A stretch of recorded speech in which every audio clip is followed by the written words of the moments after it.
One of the things we want to do at Brent, Coon and Associates is establish a good working relationship with the Hispanic community, not only in South Texas, not only in Texas, but in Latin America, Mexico, Central America, and South America. 85 to 90% of all the cases that come into Brent, Coon and Associates are referred by outside sources. Oil refinery explosions, to airplane crash cases, to pharmaceutical cases, to defective products dealing with automobiles and 18-wheeler collisions, medical malpractice issues.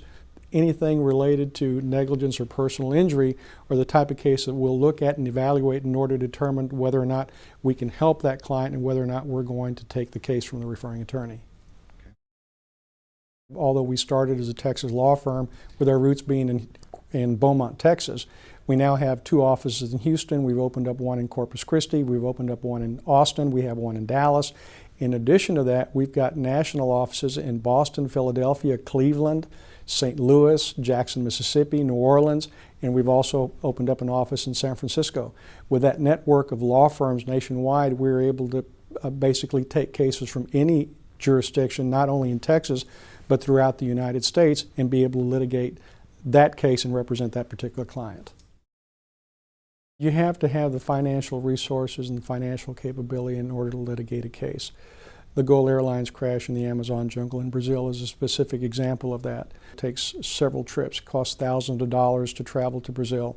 Then you have to make a determination as to how you're going to be able to get venue and jurisdiction for an accident that took place in the Amazon jungle of Brazil. How are you going to bring that case in the United States?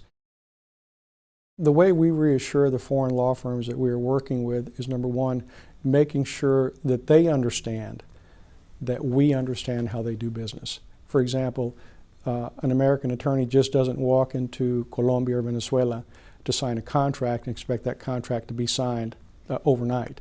It may take 3, 4, 5, 7, 10 visits before you can finalize that particular agenda. So they need to make sure that we understand that we're not going to do business our way, but we're going to do business their way. One of the things we want to do is be able to establish a liaison or a working relationship with Latin American law firms so that if they have clients in Latin America that have some legal needs in the United States, they can call us and we can service their needs, whether it be business transactions, whether it be IPOs, mergers and acquisitions, securities, regulations, issues, things of that nature, anything related to business. And in return, with that liaison, for example, if there is a catastrophic event that takes place in their country, instead of having to search for lawyers, they can call Brent, Coon and Associates and Art Gonzalez, and they can say, Art, we've got a client over here that needs your help. Will you represent them?